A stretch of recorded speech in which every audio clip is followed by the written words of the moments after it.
Hello students, पिछले lecture में हमने मूत्र को सांद्रित करने की क्रियाविधि या प्रतिधारा क्रियाविधि के बारे में अध्ययन किया था। आज हम वृक्क की क्रियाओं के नियमन या रेगुलेशन के बारे में स्टडी करेंगे। तो हमारे शरीर में तीन प्रमुख संरचनाएं हैं जिनके द्वारा वृक्क की क्रियाओं का नियमन किया जाता है। पहली स्ट्रक्चर है हाइपोथैलेमस, जो मस्तिष्क का एक भाग है।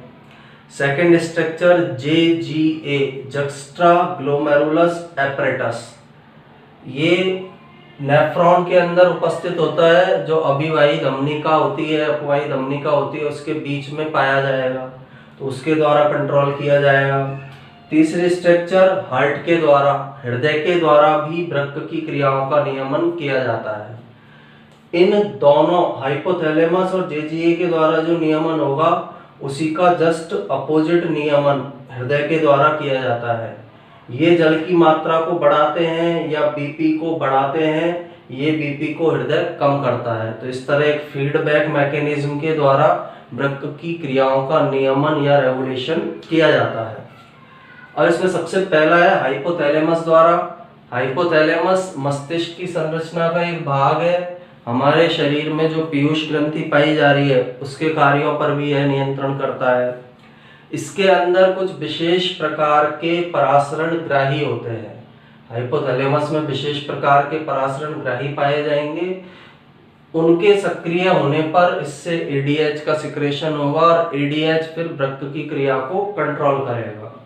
अब इसमें सबसे पहले क्या होता है, जब शरीर से मूत्र द्वारा जल का अधिक निष्कासन होता है तो उस स्थिति को मूत्रलता या डायूरेसिस कहते हैं। डायूरेसिस होने पर हाइपोथैलेमस के परासरण ग्राही सक्रिय हो जाते हैं। ज्यादा मात्रा में जल निकलेगा, आयन निकलेंगे, तो हाइपोथैलेमस के परासरण ग्राही एक्टिव हो जाएंगे। इनके एक्टिव होने के कारण हाइपोथैलेमस द्वारा ADH हार्मोन सिक्रेट होता है, जो हाइपोथैलेमस से पश्च पीयूष ग्रंथि में आता है, पश्च पीयूष ग्रंथि से फिर ब्लड में जाता है। तो ये सक्रिय हुए तो हाइपोथैलेमस द्वारा पश्च पीयूष ग्रंथि से ADH का सिक्रेशन होगा। ADH का पूरा नाम होता है एंटी डाईयूरेटिक हार्मोन। ये हार्मोन सिक्रेट होता है, स्त्रावित होता है। यह ADH हार्मोन जो संग्रह नलिका है, नेफ्रॉन का जो भाग है, उसमें जल के अवशोषण को बढ़ा देता है। यहाँ जल का कम अवशोषण हो पा रहा था, इसलिए मूत्र द्वारा जल अधिक निकल रहा था। ADH संग्रह नलिका में जाएगा, वहां पर जल के अवशोषण को बढ़ा देगा। जब वो जल के अवशोषण को बढ़ाएगा तो ये मूत्रलता है, डायूरेसिस कंडीशन रुक जाती है। ये कंडीशन रुकेगी तो जल कम मात्रा में निकलेगा। जब जल कम मात्रा में निकला तो परासरण ग्राही निष्क्रिय हो जाते हैं, क्योंकि ये सक्रिय कब हुए थे, जब जल का आयनों का अधिक निष्कासन हो रहा था। अब जल आयन कम मात्रा में निकल रहे हैं, इसलिए ये परासरण ग्राही निष्क्रिय हो जाएंगे और ADH का स्त्रवण बंद हो जाता है। तो इस तरह का एक फीडबैक मैकेनिज्म चलता है। जब ज्यादा यूरिन के साथ पानी निकल रहा है, परासरण ग्राही सक्रिय हुए, ADH का सिक्रेशन हुआ, संग्रह नलिका में जल के अवशोषण को बढ़ा दिया गया। जल का अवशोषण बढ़ा तो जल जो है कम मात्रा में शरीर से बाहर निकलेगा, तो परासरण ग्राही निष्क्रिय हो जाएंगे और ADH का स्त्रवण बंद हो जाता है। तो पहले इस प्रकार से हाइपोथैलेमस कंट्रोल करता है वृक्क की क्रियाओं को। सेकंड, ADH या एंटी डायूरेटिक जो हार्मोन है वह रक्त वाहिनियों को, धमनी शिराओं को संकुचित कर देता है, उनको सिकोड़ देता है, जिसके कारण रक्त दाब बढ़ जाता है। अब रक्त दाब जब बढ़ेगा तो ग्लोमेरुलस या केशिका गुच्छ के अंदर ज्यादा प्रेशर से रक्त आएगा, जिसके कारण GFR बढ़ जाता है। GFR हम पहले पढ़ चुके हैं, glomerulus filtration rate. Filtration rate, glomerulus से फिल्ट्रेट को निकालने की जो दर है उसे हम बोलते हैं GFR। तो GFR बढ़ जाएगा। GFR बढ़ने के कारण भी जल का अधिक अवशोषण होता है और यह ADH हार्मोन रक्त वाहिनियों को संकुचित करता है, उन्हें सिकोड़ता है, इसलिए इसे वैसोप्रेसिन भी कहा जाता है। यानी रक्त वाहिनियों को सिकोड़ने की या संकुचित करने की क्षमता इसमें पाई जा रही है, इसलिए इसे वैसोप्रेसिन भी कहते हैं। तो तो दो प्रकार से हाइपोथैलेमस जो है वो वृक्क की क्रियाओं का नियंत्रण करता है, या एडीएच हार्मोन वृक्क की क्रियाओं को कंट्रोल करता है। सेकंड है जक्स्ट्राग्लोमेरुलर एपरेटस या जेजीए द्वारा। जक्स्ट्राग्लोमेरुलर एपरेटस होता क्या है, हमने जब वृक्क नलिका की या नेफ्रॉन की संरचना पढ़ी थी उसमें पढ़ी थी अभिवाही धमनिका, अपवाही धमनिका। अभिवाही और अपवाही धमनिका, अभिवाही रक्त को लेकर आती है, अपवाही ग्लोमेरुलस में से रक्त को बाहर लेकर जाती है। तो जक्स्ट्राग्लोमेरुलस एपरेटस अभिवाही धमनिका के पास पाया जाने वाला एक उपकरण है जिसमें दो प्रकार की कोशिकाएं पाई जाती है। एक कोशिकाओं को बोला जाता है जेजी सेल्स, जक्स्ट्राग्लोमेरुलस सेल्स।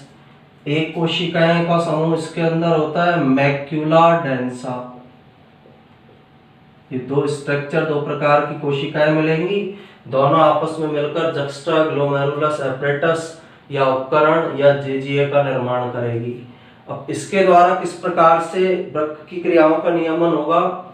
सबसे पहले जब पानी का अधिक मात्रा में सिक्रेशन किया जा रहा है, आयन अधिक मात्रा में निकल रहे हैं, तो उनके प्रभाव से जीएफआर में कमी आती है, ग्लोमेरुलस फिल्ट्रेशन रेट या दर में कमी आ जाती है।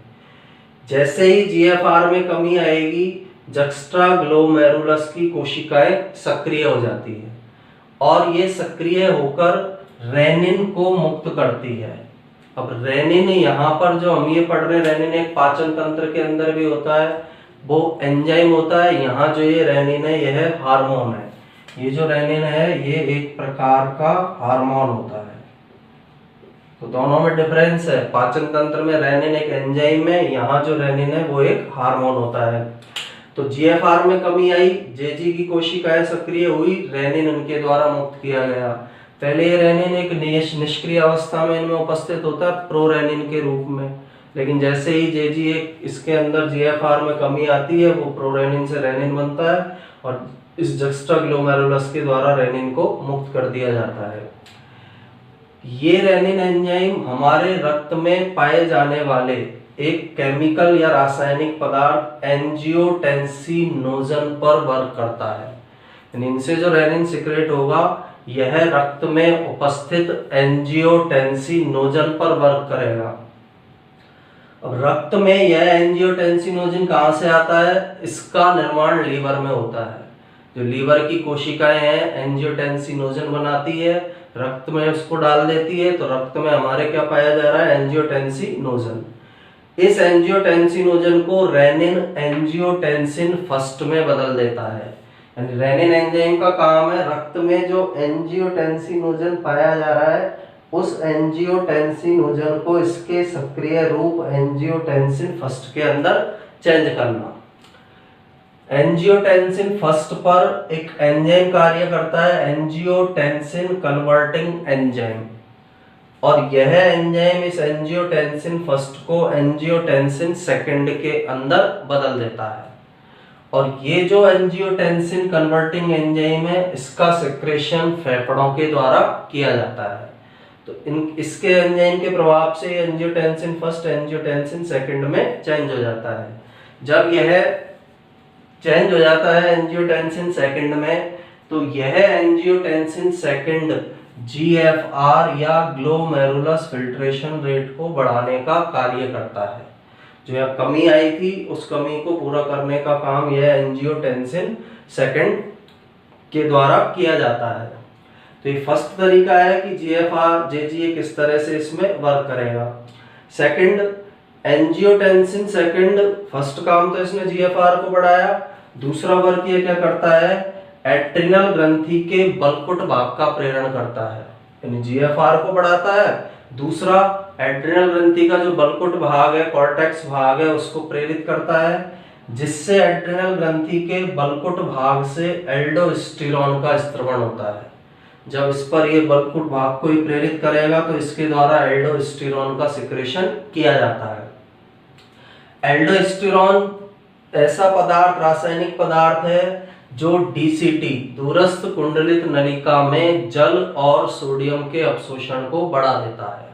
यानी इस एल्डोस्टेरोन के प्रभाव से डीसीटी या दूरस्थ कुंडलित नलिका में जल और सोडियम का ज्यादा अवशोषण किया जाता है। जब जल और सोडियम का ज्यादा अवशोषण किया जाएगा, ब्लड प्रेशर बढ़ जाता है और उसके साथ साथ जीएफआर या ग्लोमेरुलर फिल्ट्रेशन रेट में वृद्धि हो जाती है। तो इन दो तरीकों से जेजीए के द्वारा वृक्क की क्रियाओं का नियमन किया जाता है।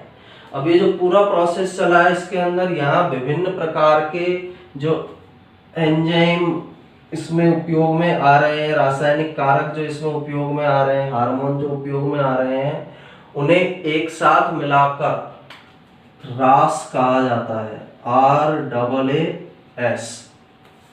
अब रास का मीनिंग क्या है? आर से तो है रेनिन, आर जो वर्ड है रेनिन, ए जो है एंजियोटेंसिन, दूसरा ये जो है एल्डोस्टेरोन, और एस सिस्टम। ये पूरा सिस्टम जो जुक्स्टाग्लोमेरुलर एपरेटस के द्वारा जो कंट्रोल किया जा रहा है, इसे हम शॉर्ट में रास कहते हैं। रेनिन एंजियोटेंसिन एल्डोस्टेरोन सिस्टम के नाम से इसे जाना जाता है। तो ये सेकंड तरीका था जिसमें जुक्स्टाग्लोमेरुलस एपरेटस के द्वारा वृक्क की क्रियाओं को नियमित किया जाता है, वृक्क की क्रियाओं को कंट्रोल किया जाता है। अब दोनों ने क्या किया है, यहाँ पर हाइपोथैलेमस और जेजीए, इन्होंने अवशोषण को बढ़ाया है, यानी पानी के अवशोषण को बढ़ाने का काम किया है, बीपी को बढ़ाने का काम किया है। लेकिन इन दोनों का विपरीत काम हृदय के द्वारा किया जाता है। यानी हृदय द्वारा जो नियमन होगा वो एक प्रकार की पुनर्भरण क्रियाविधि होती है, या रेनिन एंजियोटेंसिन एल्डोस्टेरोन सिस्टम को कंट्रोल करने की क्रियाविधि होती है। यहाँ पर तो कंट्रोल हो गया था, इसके द्वारा जो पराशरण ग्रह निष्क्रिय हुए, इसको कंट्रोल करने के लिए हार्ट के द्वारा कुछ फंक्शन किए जाते हैं।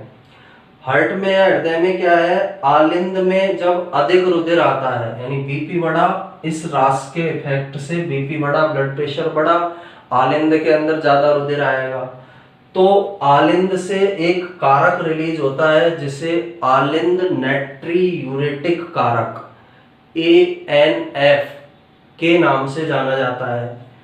आलिंद में ज्यादा रुधिर आया, आलिंद से आलिंद नाइट्रियूरेटिक कारक या ANF का सिक्रेशन होगा।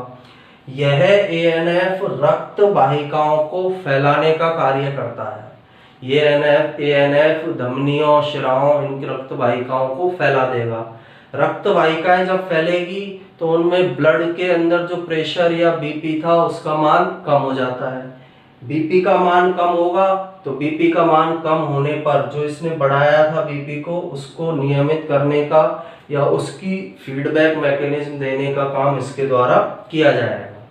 तो ये एक तरह से जो हृदय के द्वारा जो कंट्रोल किया जा रहा है, वह रास जो तंत्र है या जुक्स्टाग्लोमेरुलस एपरेटस द्वारा जो कंट्रोल किया जा रहा है, उसकी क्रियाविधि को नियंत्रित करने के लिए हृदय इस प्रकार का कार्य करता है।